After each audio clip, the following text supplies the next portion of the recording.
Waliwo wentulawo nentunulira eggwanga Uganda n'ebitambula n'empulira nga nnyeenye omutwe. Eggwanga Uganda lyolekedde akatyabaga ak'amaanyi.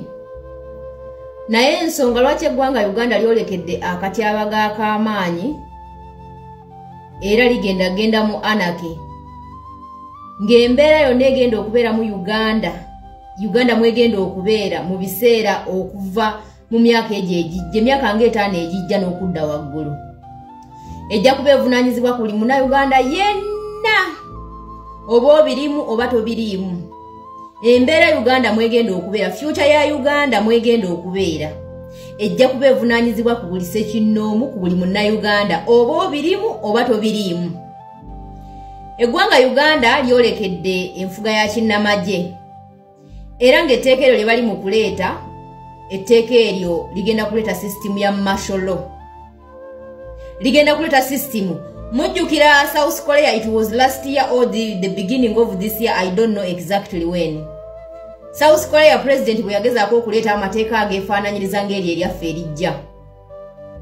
Bannansi baamugamba tokigeza, toogeza yadde n'okukiroota. Era baamwimpiikingirawo ne bamujja mu buyinza, ne bamujja bwa president. Immediately, parliament yatuulirawo. Beegatta oba opposition oba so opposition beegattirawo. President ne bamwamula omukono mu kibya, kubanga yali atandise okuleeta amateeka agagenda okutwala eggwanga lyabwe mu anarchy. Ekitusumbuwa mu ggwanga Ugandans, we are not patriots. Tetuli ba patriots. And our leaders are not patriots.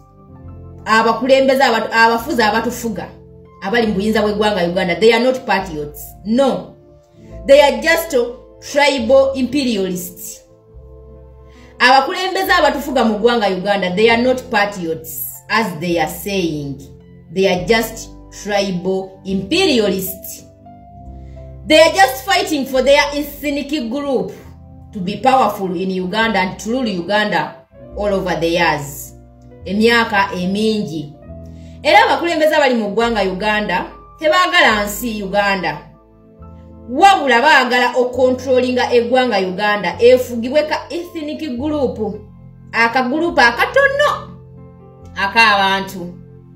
Those people, they are just tribal imperialists. They are not like Pan-Africanists as they are saying. They are not patriots as they are saying. No. Era bw'otunuulira ebigambo Mukulu Museveni byayogera mu 8 nga yakakwata obuyinza biri mu kutrendinga ku mikutu emigatta abantu ennaku zino, kubanga bw'owuliriza Museveni oli eyali yakajja nga yakakwata obuyinza n'owuliriza ne Museveni owakaakati, baawukana, totally baawukana. Museveni yavumirira nnyo Obote ku Pigeon Constitution, era nga constitution yakolebwa oba Obote gye yatambulizangako eggwanga yakolebwa nga simanya mu Pigeon Hall, nga Obote atuuleyo n'akabinja ke, bo ne basalawo amateeka agagenda okukola ki, okufugirako, kwegamba ge bagenda okufugirako eggwanga era ge bagenda okutambulizaako eggwanga, nga bannansi tebagakkiririzaamu, nga parliament tegakkiririzaamu, wabula nga ye Obote atudde ne gurupu ye ne baleeta amateeka ago, ate nga parliament erina ogayisa lwampaka nga tegakubaganyizibwako na birowoozo. That is exactly what is going on in Uganda. Museveni bwe yajja yasooka kwerungira n'alaga nti Pigeon Hall Constitution agijjawo nga bwe yali agiyita. Okitegeera? Munansonyi wennaku zino siri bulungimu. Pigeon Hall Constitution agijjawo nga bwe yali ayogera. Era n'aleeta constitution eyagenda mu kalulu k'ekikungu ke bayita referendum, ne baleeta constitution eyo gye tulina mu 2005. N'eteekamu amateeka agakyasinza okubeera amalungi. Era amateeka ago Museveni yagaleeta yakajja ng'akyali darling mu mitima gy'Abannayuganda. Ne buli Munnayuganda yenna wali otuddeko awo ne weebuuza lwaki amateeka ago Museveni ssaawa zino alaba nti mabi ng'era alina okugaggyawo. Excuse me, munansonyi wawabula. Lwaki amateeka ago Museveni ssaawa zino alaba nti mabi nnyo era alina okugaggyawo. Amateeka ago Bannayuganda by the way be baagakola.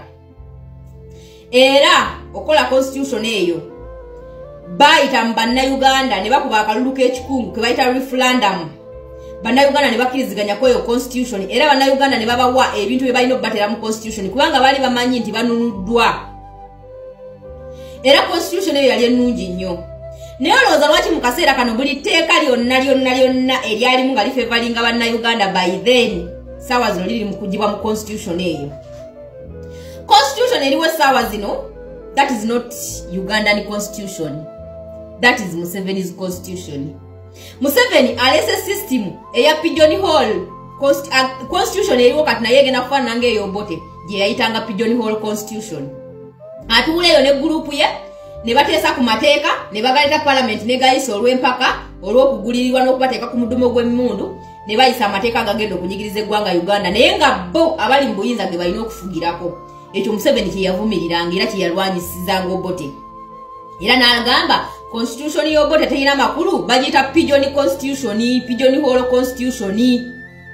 Ssaawa zino constitution yakolebwa mu 2005 tekyalina makulu, buli kimu kyonna kyonna tebaateekamu kivuddemu.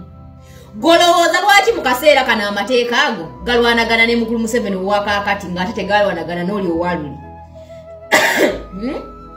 Ekyo munnaganda asaba otuula okyebuuze. Uganda eyolekedde akaseera akaakati abaga. Uganda eyolekedde embeera enzibu ennyo ng'ate egenda kukwata ku buli munnayuganda. Mwabawooza temuteeka baana bammwe ku front line, mwabawooza ebyobufuzi tebitukwatako, mwabawooza ffe tuli mukolerera abaana baffe tetwagala politics, mutujje mu politics kubanga right now ekiri mu Congo tekimanyi yali mu politics n'atali mu politics. And many people are suffering in Congo. They are those ones who said that we are not in politics.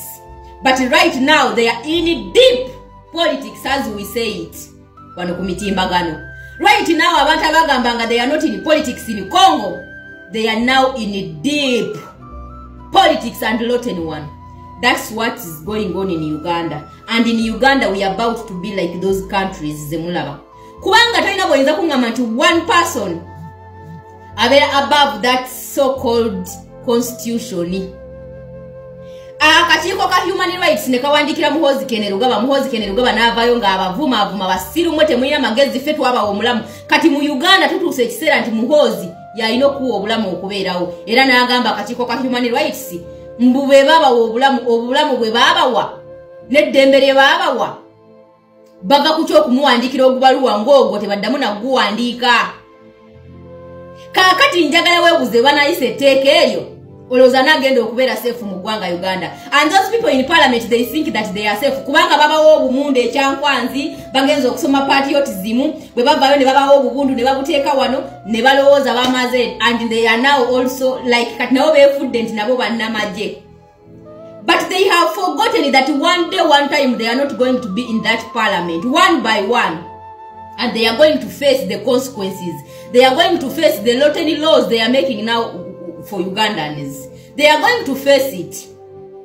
Eggwanga Uganda werigenda okugenda terigenda kutaliza ali mu parliament n'atali.